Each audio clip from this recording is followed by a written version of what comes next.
Good afternoon, everyone. Thank you for being here today. My name is Keith Stevens. I am very privileged to serve as the Chief Communications Officer for CenterPoint Energy. I'm joined here today by some of my colleagues. We have Matt Lanza, who's our Chief Meteorologist, joining us. We have Nathan Brunell, who is our VP of Electric Resilience. We have Stephanie Howard, who is our Vice President of Customer Experience. And finally, we have Richard Leger, who is the head of our gas business. I also want to make sure I take the time to recognize our translator, Cody Francisco, and thank him for his service in being here with us today. We always, every day we get up at CenterPoint Energy, we are focused on one thing, and that is making sure that we are meeting the needs of our customers, both on the electric side as well as our gas customers. To put that in context, across 12 counties in Greater Houston, we have 2.9 million electric customers.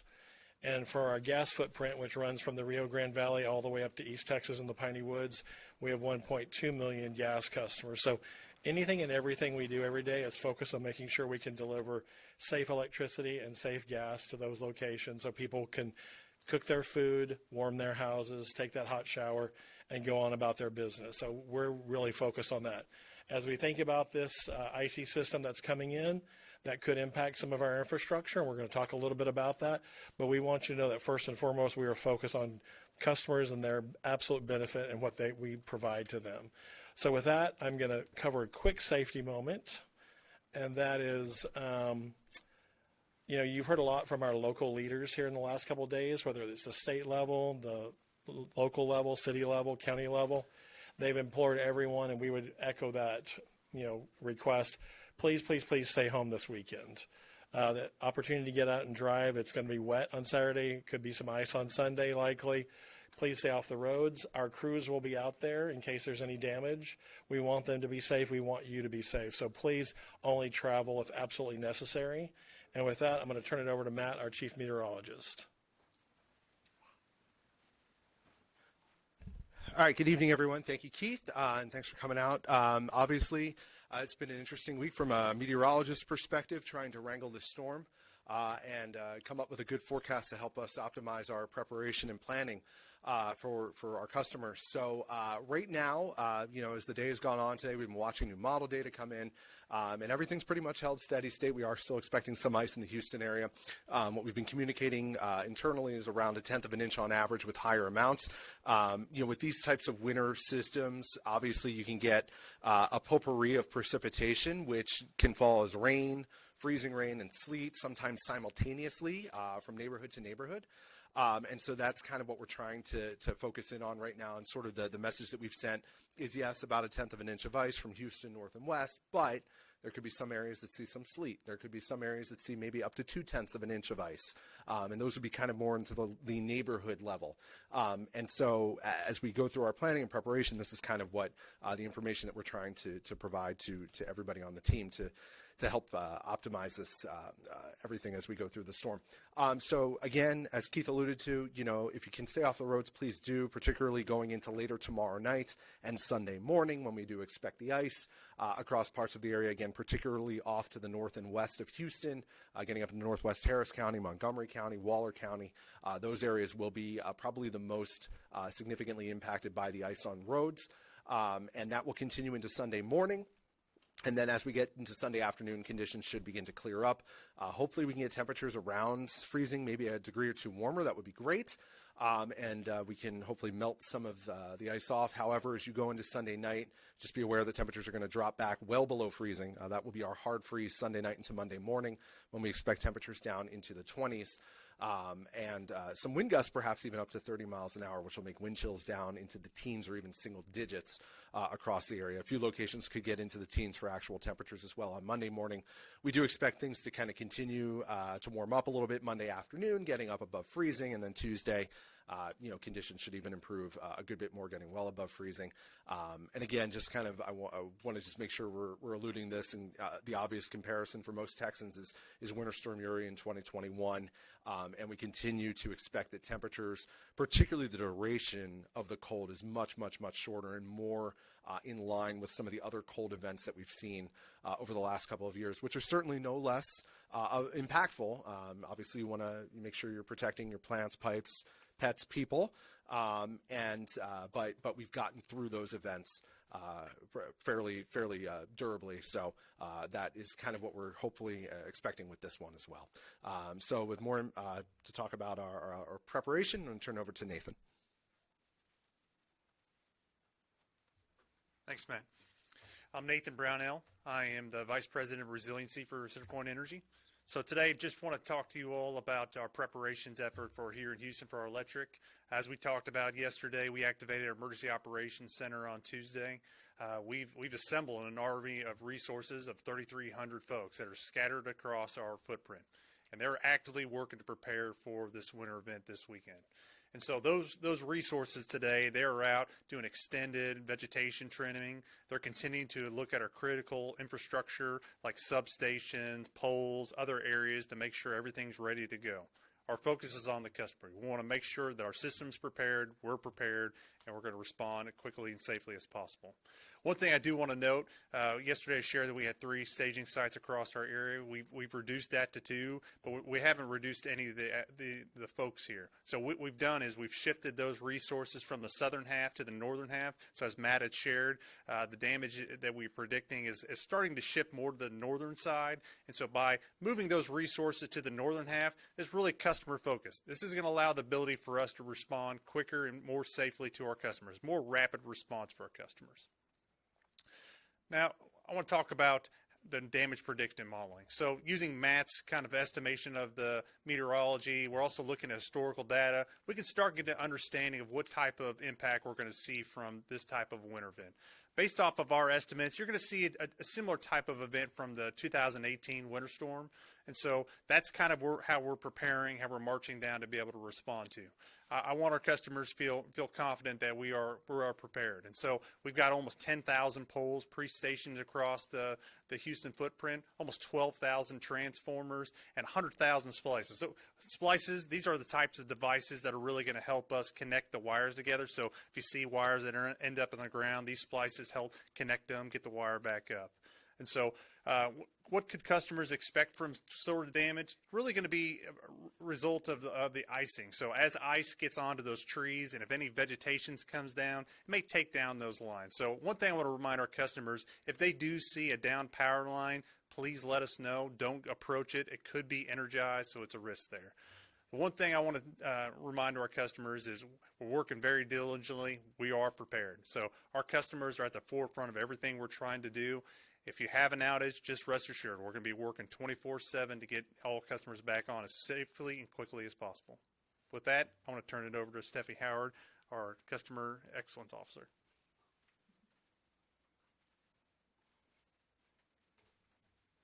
Thanks, Nathan. Stephanie Howard, Vice President for Customer Experience here at CenterPoint Energy. I really wanted to start by just connecting for everyone here the importance of the customer and the customer experience. You heard Nathan talk a lot about our operational preparation, but we're doing just as much preparation to try to ensure that our customers know what to expect, that they're prepared, and that we're communicating with them throughout the course of this event. We have already issued approximately 2.7 million contacts and communications to customers via email, phone, or text message.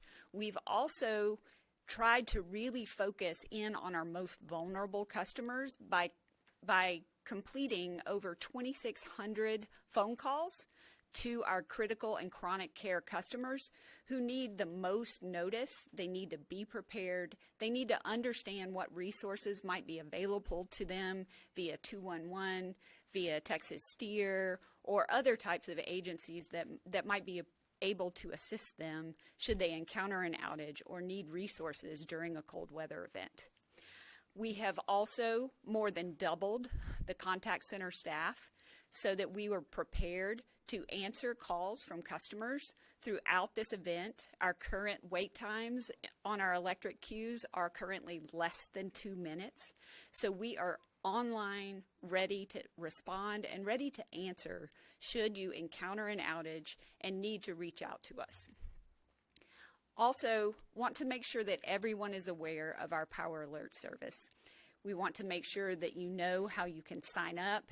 If you have an opportunity, go to centerpointenergy.com/power alert service. It's really easy to register.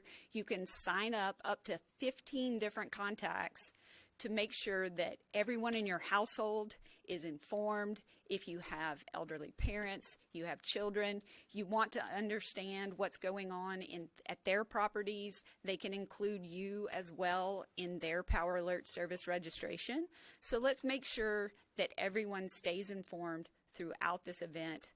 This Power Alert Service communication, you will get blast communications where we make sure that we're communicating general information throughout the storm, but you'll also get those one-to-one communications. Should you encounter an outage, this is where we're going to communicate directly to you what your estimated time of restoration is, what the status of your power in your home is, and really get the most detailed information here.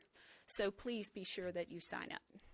With that, I'm going to turn it over to Richard Leger, our gas operations leader. Thank you, Stephanie. My name is Richard Leger, and I lead our gas business. I want to say that our team is prepared, and we are here for our more than 1.2 million customers that we have in our Texas natural gas service territory. We have more than 700 employees who are safety focused and customer forward and ready to respond. Additionally, we are continuing to monitor our above ground equipment and make sure that it is ready to go and protect it from any weather impacts that may happen. And additionally, since yesterday, we've increased our compressed natural gas resources that are in the field. So what does that mean? We have 17 compressed natural gas trailers that are strategically located across the system. Think about this as a mobile pipeline. This is an additional supply that we can take and we can inject supply into the system should we need it to deliver gas for our natural gas customers. On top of that 17, we have another 10 that are available that we can strategically deploy should we need. All in all, we are here, we are ready, and we're ready to respond for our 1.2 million customers that we have the privilege to serve. Thank you, and with that, I will turn it over to Keith Stevens.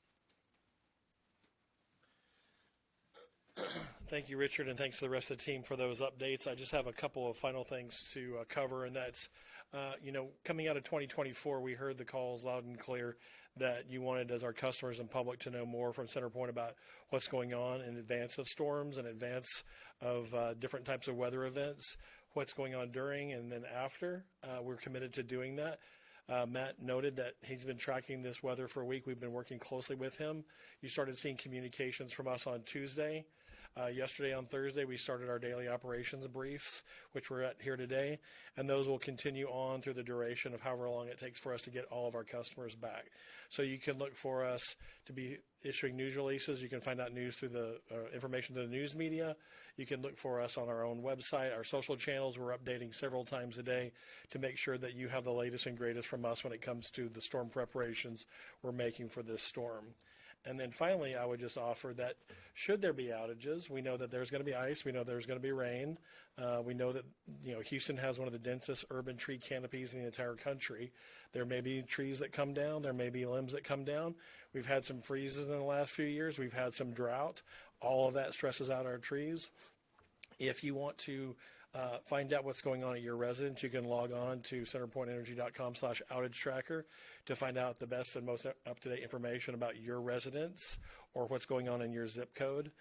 And new opportunity for you, should you see downed equipment, should you see a problem with something related to CenterPoint, you can take a picture of it using the outage tracker. You can submit it to us and we will send a crew out to look at it to see what's going on and if it needs repair. So please use that. That's a new feature that we have on our outage tracker. And so with that, I'm going to invite my colleagues back up here to be here at the podium so we can be close by. And then we'll turn to anybody in the audience who might have any questions. Any of our media who are here with us, do you have any questions for us? We've been obviously tracking the weather as well. I guess this is more for a meteorologist question, but from yesterday to today, have you seen it kind of shift? And is the risk lower? Is the risk higher? What can Houstonians expect? Matt, go for it. Yeah, obviously with winter storms, they're very complicated and they do change quite frequently. We've seen the forecast shift around a little bit since yesterday. when you're looking at a suite of weather models, you've got some that are like, we're not going to get any ice at all, and others are like, hey, we might get up to 0.2 of an inch. And I think our posture has generally been to be realistic with the forecast and communicate that, but also communicate the risk. That's really what I've been trying to do, and we've been trying to do as a team to everybody across the company that needs to make decisions. Is like, okay, this is what we expect, but here are the risks. And those risks, still are around the 1/10 to a 1/4 of an inch of ice in the northwest part of our territory. So, yes, things look maybe a little bit better today than they did 24 hours ago. But, I've done this long enough to know that this can change quickly, and we're going to continue to monitor throughout the storm and update as needed. Now, for anyone that's watching on our live stream, anyone that will be watching tomorrow, I know we're letting people know stay indoors sometime around the evening time going into Sunday, and then Sunday night going into Monday. But for anyone that's watching, is there anything that we need to just emphasize? Should they take this seriously? You, on a meteorologist standpoint, obviously you're tracking the forecast. Again, just that message that you want, like the viewers, the people, the Houstonians to know. Yeah, I mean, just to reiterate, stay off the roads on Sunday if you can. We've been saying that, not just for everybody else's safety, but also the safety of our crews that'll be out so they can respond quickly and safely. Just be prepared to maybe be indoors for a little bit. Obviously, schools were very proactive today and closing for Monday for the cold as well. Prepare for disrupted travel on Sunday and the cold on Monday. Did you want to add anything else? I would just add one other thing, and that is, oftentimes, whether there's ice out there or not, we have a lot of opportunities where, cars in Houston travel very fast. They also come in contact with power poles and other parts of our infrastructure. Those two things don't mix, and it's especially bad when there's ice and water out there. We're going to have a fair amount of water tomorrow, Matt, correct? We're likely to have some ice in places on Sunday. So please, please, please stay off the roads. If you don't have to drive, please don't, because our infrastructure and cars do not make a good mix. We want to make sure everybody out there is safe. We're always focused on our customers.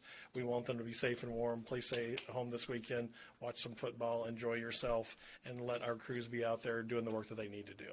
For anyone that's CenterPoint Energy customer, anything specific that they need to be doing to kind of help this out? Great question. I know Stephanie covered a lot about our customers. We are focused on making sure they have the right information that they need to make decisions.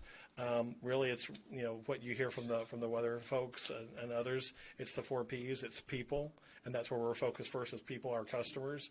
We want to make sure they have the lights on. It's plants, it's pets, and it's pipes, right? And so take care of your water pipes and make sure our own infrastructure. We don't want cars coming in to impact with our infrastructure, because all that's going to do is take out power lines, which means loss of power for people in that neighborhood. So anything we can do to avoid any type of impact to our infrastructure over the weekend, whether it's cars, trucks, whatever, we want to make sure that happens. One more question. Sure. Hopefully I'm not thinking. A lot of us are pulling 12-plus hour shifts here. Thank you for doing that, by the way. And y'all are probably doing the same thing. Just touching a little bit more on your crew members. What are the shifts looking like now? Sure. Can you talk a little bit about I'd be happy to. Nathan, you want to cover that? What our electric crews are going to be doing? Yeah. So since we've started our emergency operations plan, they have been working normal hours right now. As we get closer to the weather, they'll go extended hours, usually working 6 to 10 p.m. Then we have a light crew at night that does more damage assessment, at getting the plate ready for the next morning's workload. And so that will start here tomorrow, and it'll carry on to the rest of the storm is restored. Any other questions? Yes, sir. My question is, being that we're a very multicultural city, so a lot of times everything's pretty much in English and Spanish. What about some of our Asian community, people who speak other first languages? How is this information getting to them so they can be just as aware as your English and Spanish speakers? That's a great question. I would love to be able to address that a little bit more. Certainly we have our information in English and Spanish, and we do need to do a better job of making sure that we have other languages available for our diverse population. So happy to take that on as some feedback, so thank you for that. Any other questions? All right, so tomorrow we will have the same kind of plan. We'll be here at 5 o'clock. pending what the city and county do. We don't want to interfere with their briefings.